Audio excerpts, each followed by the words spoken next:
இனிமே கண்ணை மூடிட்டு கடலை எண்ணெய் வாங்கலாம். ஏன்னா மந்த்ரா கடலை எண்ணெய் இதயத்தின் தயாரிப்பு. வறுக்க பொரிக்க ஏன் எல்லா சமையலுக்கும் மந்த்ரா தான். மந்த்ரா கடலை எண்ணெய், அபார ருசி, ஆரோக்கியமான உடல் நலம். தமிழகத்தில் 1.31 கோடி பெண்கள் மகளிர் உரிமை தொகை பெற்று வருகின்றனர். அடுத்த மாதம் சட்டசபை தேர்தல் நடக்கவிருப்பதால் முன்கூட்டியே பிப்ரவரி, மார்ச், ஏப்ரல் மாதங்களுக்கான மகளிர் உரிமை தொகையான 3000 ரூபாய் மற்றும் கோடைக்கால சிறப்பு தொகையாக 2000 ரூபாய் என மொத்தமாக 5000 ரூபாய் 1.31 கோடி பெண்களின் வங்கிக் கணக்கில் தமிழக அரசு வரவு வைத்தது. தோல்வி பயத்தால் பெண்களுக்கு பணத்தை அள்ளி வழங்குவதாக எதிர்க்கட்சிகள் விமர்சித்தன. ஆனால் தேர்தலை காரணம் காட்டி மகளிர் உரிமை தொகையை வழங்க விடாமல் தடுக்க முடக்க பார்த்தார்கள்.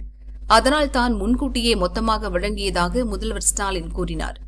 அதே பாணியில் இன்றும் ஒரு அதிரடி அறிவிப்பை முதல்வர் ஸ்டாலின் வெளியிட்டுள்ளார்.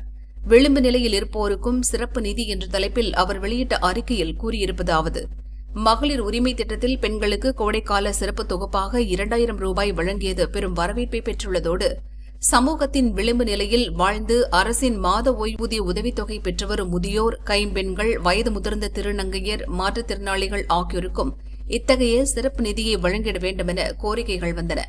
நம்பிக்கையுடன் அவர்கள் வைத்த கோரிக்கையை இன்று நிறைவேற்றியுள்ளோம். நலிவு நிலை போக்கும் சிறப்பு நிதியாக 2000 ரூபாயை மார்ச் மாத ஓய்வூதியத்துடன் சேர்த்து வங்கிக் கணக்கில் வரவு வைத்துள்ளோம். இதன்படி பல்வேறு சமூக பாதுகாப்பு திட்டங்களின் கீழ் பயன்பெற்று வரும் முதியோர், கைம்பெண்கள் என மொத்தம் 29,29,000 பயனாளிகளுக்கு தலா 3200 ரூபாயும், 5,92,000 மாற்றுத்திறனாளிகளுக்கு தலா 3500 ரூபாயும், பராமரிப்பு உதவித்தொகை பெற்று வரும் 2,58,000 மாற்றுத்திறனாளிகளின் குடும்பங்களுக்கு தலா 4000 ரூபாயும் இன்று காலை வழங்கியிருக்கிறோம். அது மட்டுமின்றி மீனவர் குடும்பங்களுக்கு ஏப்ரல் முதல் ஜூன் வரையிலான காலத்திற்கான மீன்பிடி தடைக்கால உதவித்தொகையாக குடும்பம் ஒன்றுக்கு ரூபாய் 8000 வீதம் மொத்தம் 1,62,900 குடும்பங்களுக்கு வழங்கப்பட்டு வருகிறது. அதேபோல நீலகிரி மாவட்டத்தைச் சேர்ந்த 14,870 தேயிலை விவசாயிகள் பயன்பெறும் வகையில் 15 கூட்டுறவு தேயிலை தொழிற்சாலைகள் மூலம் கொள்முதல் செய்யப்பட்ட பசுந்தேயிலைக்கு கிலோ 2 ரூபாய் ஆதார விலை என 8.53 கோடி ரூபாய் நிதி வழங்கப்படுகிறது. இந்த தருணத்தில் மீண்டும் ஒருமுறை சூளுரைக்கிறேன்: தமிழ்நாட்டின் வளர்ச்சி பயணத்தில் ஒருவரையும் பின்தங்க விடமாட்டோம், வெல்வோம் ஒன்றாக என முதல்வர் ஸ்டாலின் கூறியுள்ளார்.